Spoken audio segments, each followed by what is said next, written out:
Ketahuan labil, PSI semprot Anies soal banding Kali Mampang. Telat mikirnya, telat dewasanya.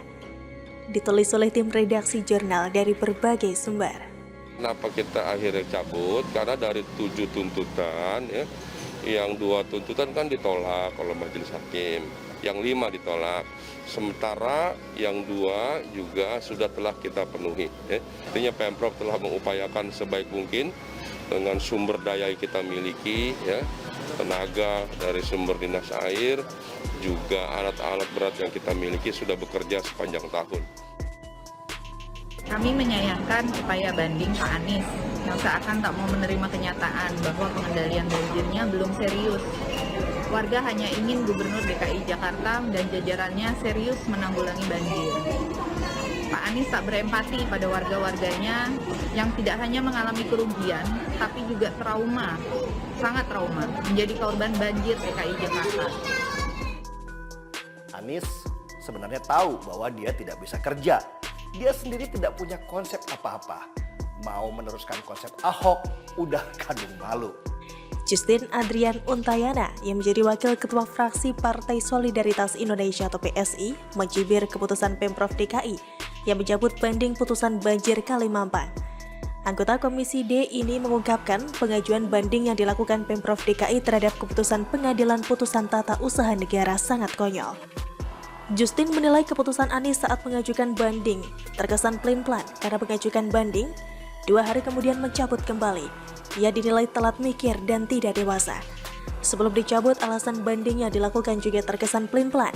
Mulanya Kepala Biro Hukum Seda DKI Yayan Yuhana menyatakan bahwa pengajuan banding dilakukan karena keputusan majelis hakim kurang cermat dalam memutuskan perkara.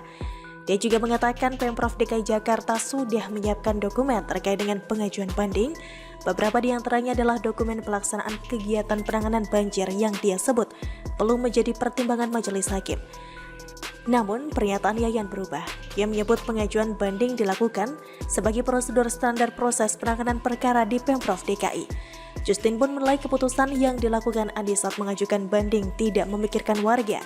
Warga DKI sudah bayar pajak untuk fasilitas Anies, malah kena tuntut. Padahal yang dituntut warga ya kinerjanya bukan aset, bukan juga material. Masa buat lihat gubernur kerja nyata saja lewat jalur hukum? Politikus PSI lain Sigit Widodo menduga drama Formula E mempengaruhi. Politikus PSI lain Sigit Widodo menduga drama Formula E mempengaruhi proyek pengerukan Kali Mampang yang mangkrak. Anies diduga lebih fokus ke proyek lain seperti Formula E. Menurutnya, Gubernur DKI Jakarta Anies Baswedan sebelumnya melakukan banding ke PT UN terkait pengerukan Kali Mampang, tetapi Formula E terus berlanjut. Sigit juga menjelaskan Pemprov DKI Jakarta kerap memotong dana anggaran untuk keperluan banjir, termasuk dana revitalisasi waduk. Menurut Sigit, Anies Baswedan sudah tidak memiliki lagi anggaran untuk melanjutkan proyek tersebut. Hal ini justru berbanding terbalik dengan proyek Formula E yang terus berlanjut dengan segala drama pembangunannya yang dibangun dengan dana triliunan rupiah. Dengan demikian, Anies lebih mementingkan gengsi daripada suara rakyat.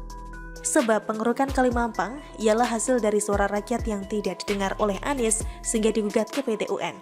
Bahkan politikus partai pengusung Anies pada Pilkada 2017 lalu, yaitu Wakil Ketua DPD Gerindra DKI Jakarta Syarif mengatakan dirinya sudah menyarankan Anies tidak melanjutkan perkara tersebut ke tingkat banding. Dia juga menyebutkan bahwa upaya banding hanya mencari siapa yang benar dan siapa yang salah. Perwakilan kuasa hukum tim advokasi solidaritas untuk korban banjir, Francine Wijoyo juga mengungkapkan bahwa penerapan Kali Mampang agar sesegera mungkin dimulai prosesnya. Dia juga mengimbau kepada Anies untuk tidak memotong anggaran naturalisasi sungai tersebut. Maka semakin jelas kan watak Anies tidak hanya disalahkan, tapi tidak bisa kerja. Warga pasti muak melihat kinerja si Anies kalau begini. Maka karena itulah tidak heran jika ia berjalan di keramaian malah dicuekin. Tidak ada yang mau selfie dengannya. Jelas saja ia bukan gubernur kebanggaan tapi hanya merusak Jakarta. Mundur kotanya, sengsara warganya. Itulah slogan yang sebenarnya selama ini. Bagaimana kalau menurut Anda?